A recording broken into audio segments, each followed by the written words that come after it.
عراق میں Swedish embassy پر حملہ کر دیا گیا اور ایران کے اندر سویڈش ایمبیسیڈر کو اس واقعے سے متعلق طلب کیا گیا ہے، لہٰذا مجبور ہو کر اس شخص پر بھی ایک خاص قسم کے مذہبی گروپ کے جذبات کو ٹھیس پہنچانے کا مقدمہ درج کر لیا گیا۔ یہ دنیا ایسے ہی چلتی ہے، اپنے مفاد اور فائدے کو ہر ملک سب سے پہلے دیکھتا ہے، سو اگر تمام مسلمان ممالک مل جائیں تو ایک ساتھ مل کر اس ملک پر ایسے واقعات کے خلاف قانون سازی کے لیے دباؤ ڈالیں ورنہ بائیکاٹ کی دھمکی دیں تو ہی ان کی عقل ٹھکانے آئے گی،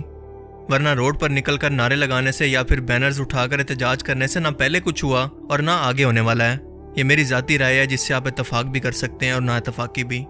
یہ معاملات سفارتی طریقے سے حل ہوتے ہیں۔ اور جہاں تک قرآن پاک کو جلانے اور اس کی بے حرمتی کا تعلق ہے تو قرآن کریم کی حفاظت کا ذمہ تو اللہ تعالیٰ نے قیامت تک کے لیے خود لے لیا ہے، وہی اس کی حفاظت کرے گا۔ ان بے وقوفوں کو کیا لگتا ہے کہ قرآن پاک کے جلانے سے یہ قرآن پاک دنیا سے ختم ہو جائے گا؟ یہ کروڑوں مسلمانوں کے سینوں کے اندر محفوظ ہے۔ دنیا کے قرآن کریم کے ہر ایک نسخے کو اگر ختم بھی کر دیں تب بھی ایک نیا قرآن اسی وقت لکھ لیا جائے گا جس میں ایک زیر زبر کی بھی غلطی نہیں ہوگی۔ آپ کو شاید جان کر حیرت ہوگی کہ میں ایسے واقعات کو مسلمانوں کے لیے نعمت سمجھتا ہوں، کیونکہ آپ سب کو پتہ ہوگا کہ سپتمبر 11 کے حملے کے بعد جتنا اسلاموفوبیا انٹرنیشنل میڈیا نے پروپیگنڈا کر کے پوری دنیا کے اندر پھیلایا، کیونکہ اسی پروپیگنڈا کی وجہ سے اسلام پوری دنیا کے اندر جتنا تیزی سے پھیلا، اس سے پہلے یہ اتنا تیزی سے کبھی نہیں پھیلا تھا۔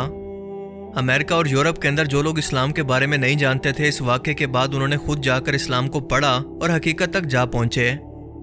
آج ان کی نسلوں کے اندر مسلمان بچے پیدا ہو رہے ہیں جو امریکہ اور یورپ کے اندر مسلسل بڑھ رہے ہیں، یہاں تک کہ اسلام پوری دنیا کے اندر سب سے زیادہ تیزی سے پھیلتا ہوا مذہب بن چکا ہے، اور اس واقعے کے بعد بھی یقیناً ایسا ہی ہوگا۔ یہ لوگ جتنا زیادہ نفرت پھیلانا چاہیں گے اتنا زیادہ اسلام کو پروموٹ کریں گے، لوگ خود جا کر قرآن کریم کو پڑھیں گے تو ہدایت تک پہنچ جائیں گے، کیونکہ اس قرآن کے اندر ہدایت ہے، کوئی ایک بار اس کو پڑھ لے تو اس کی سچائی کی طاقت کے آگے ٹک نہیں سکتا۔ یہ قیامت تک کے انسانوں کے لیے ہدایت کا ذریعہ اور اللہ تعالیٰ نے اس کی حفاظت کا ذمہ خود لیا ہے، جو ایک معجزے سے کم نہیں ہے۔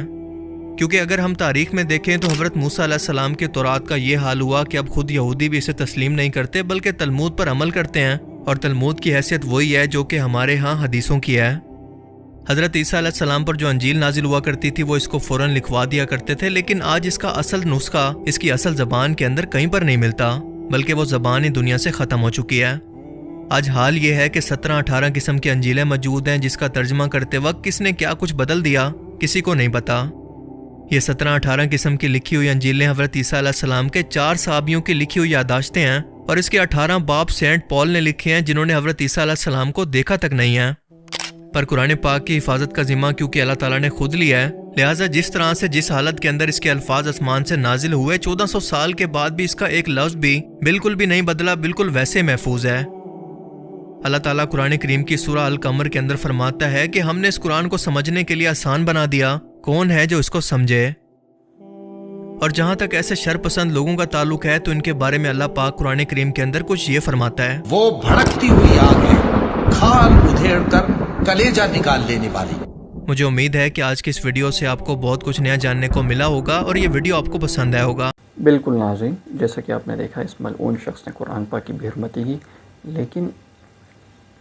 ہم مسلمانوں کو چاہیے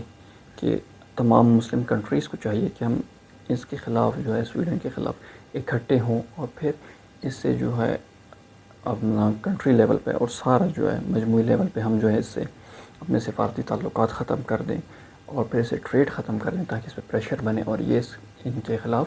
قانون سازی کرنے پر مجبور ہو جائے۔ اسی طرح اور سب سے بڑا فائدہ اسلاموفوبیا کا جو یہ لوگ ایک طریقے سے انہوں نے اسلاموفوبیا ہر جگہ لوگ پھیلا رہے ہیں، اس کا ایک فائدہ یہ ہو رہا ہے کہ لوگ جو ہیں وہ اسلام کو خود سے اس کی طرف بڑھ رہے ہیں، اسلام کو خود پڑھنے کی کوشش کر رہے ہیں، وہ خود قرآن کو پڑھتے ہیں، اور یہ قرآن کریم کا معجزہ ہے کہ جب کوئی ایک دفعہ قرآن کو پڑھ لے تو پھر اس کو ہدایت مل کر ہی رہتی ہے، کیونکہ قرآن جو ہے اللہ سبحانہ و تعالیٰ کی طرف سے نازل کی گئی قرآن ہے، اللہ سبحانہ و تعالیٰ کی طرف سے نازل کی ہوئی کتاب ہے، اور وہ آج 1400 سال بعد بھی حرف بحر ویسے ہی موجود ہے۔ اس کے برعکس اگر ہم تورات کو دیکھیں تو تورات کو خود جو ہے وہ یہودی نہیں مانتے، وہ تلمود کو ایکسیپٹ کر وہ تلمود کو مانتے ہیں، اور تلمود کی ان کے ہاں حیثیت ایسی ہے جیسے ہمارے ہاں حدیثوں کی۔ اسی طرح جو انجیل ہے بائبل، اس کے جو 18 پارٹس ہیں وہ سینٹ پال نے لکھے ہیں، جس نے خود حضرت عیسیٰ علیہ السلام کو دیکھا ہی نہیں، اور انجیل جس زبان میں نازل ہوئی ہے وہ زبان جو ہے اب دنیا سے ختم ہو چکی ہے، اور جس نے جب اس کے ترجمے کیے تو جس کا جو دل میں آیا لکھ دیا۔ لیکن اس کے برعکس قرآن کے ساتھ یہ معاملہ نہیں ہے۔ قرآن کی حفاظت کی ذمہ داری اللہ سبحانہ و تعالیٰ نے خود اپنے اوپر لی ہے. آج سارے قرآن کو ختم کر دیں لیکن اسی وقت ایک فوراً قرآن کو تیار کیا جا سکتا، کیونکہ قرآن کریم جو ہے تمام مسلمانوں کے سینوں میں محفوظ ہے، جس میں ایک زیر زبر کی بھی تبدیلی نہیں ہے، کمی بیشی نہیں ہے. تو قرآن کی جو حفاظت کا جو ذمہ ہے وہ اللہ نے لیا ہے. ایسے لوگ یہ کر کے خوش ہو جاتے ہیں کہ ہم نے جو ہے بہت بڑا تیر مار لیا، ہم اس طرح کریں گے تو اسلام کو ختم کر دیں گے، قرآن کو ختم کر دیں گے. لیکن نہیں، ایسا نہیں ہے. قرآن پاک کی آیت کا مفہوم جس میں اللہ پاک فرماتے ہیں کہ ہم نے یہ دین اس لیے بھیجا ہے کہ تمام دینوں پہ یہ دین غالب ہو جائے، بھلے ہی دوسروں کو یعنی کہ مشرکوں کو برا لگے. یہ میں آپ کو مفہوم بتا رہا ہوں. تو یہ لوگ جتنے بھی کوشش کر رہے ہیں، اور اسلاموفوبیا کا جو ہے سب سے زیادہ جو اسلاموفوبیا ان یورپین کنٹریز میں ہے، لیکن سب سے زیادہ اسلام بھی وہیں پھیل رہا ہے، کیونکہ لوگ خود اسلام کو سرچ کر رہے ہیں، اس کو پڑھ رہے ہیں، اس کو سمجھ رہے ہیں، اس کو دیکھنے کی کوشش کر رہے ہیں. اور جب وہ اس کو دیکھتے ہیں اور اس قرآن کو سمجھتے ہیں، پڑھتے ہیں، تو پھر ان کو وہ چاہ کر بھی اپنے آپ کو سچائی سے نہیں روک سکتے.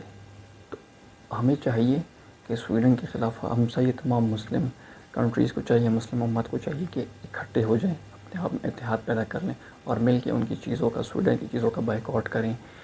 ورنہ یہ احتجاج کرنے سے کچھ نہیں ہوگا. پہلے بھی ہوتا رہا ہے، ابھی ہوتا رہے گا. وہ یہی سمجھیں گے کہ انہوں نے بس تھوڑا احتجاج کر لیا، گلی میں جا کے نعرے بازی کر لی، سر یہی کریں گے اور کچھ نہیں. ہم کو چاہیے کہ اس خلاف ان سے سفارتی تعلقات منقطع کریں، اس سے اپنی تجارت ختم کریں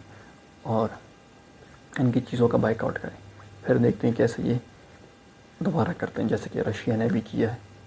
رشیا نے جو مختلف قانون بنائے، تو ہمیں بھی چاہیے کہ ایسا کریں، کیونکہ یہ ہماری ذمہ داری ہے کہ قرآن کی کوئی بھی ہمارے مذہب کے خلاف بولے، کوئی بھی ہمارے مذہب کی، ہمارے نبی پاک صلی اللہ علیہ وسلم ان کی شان میں گستاخی کرے، اور کوئی بھی جو ہماری جو ہولی بک ہے قرآن مجید، اس کی شان میں گستاخی کرے، اس کی بے حرمتی کرے، تو ہمیں یہ برداشت نہیں کرنا چاہیے. اور ہمیں اور کیونکہ ہم سے پوچھا جائے گا اس کے بارے میں. تو امید کرتا ہوں کہ آپ نے اس ویڈیو سے کچھ نہ کچھ سیکھا ہوگا. سیکھا ہے تو لازمی اس کو شیئر کریں، جتنا زیادہ ہو سکے شیئر کریں، تاکہ دوسروں کو بھی حقیقت سے پتہ چلے، اور تاکہ وہ بھی ٹروتھ کو جانیں، ٹروتھ کو سرچ کریں اور پھر اس کو ایکسیپٹ کریں، اور آپ خود بھی ٹروتھ کو جانیں اور اس کو ایکسیپٹ کریں. ویڈیو پسند آئی تو لائک اور شیئر کرنا نہ بھولیں، اور ساتھ ہی ساتھ اپنی قیمتی رائے کا اظہار لازمی کریں. بہت جلد انشاءاللہ آپ سے دوسری ویڈیو میں ملاقات ہوگی. تب تک کے لیے السلام علیکم ورحمۃ اللہ وبرکاتہ.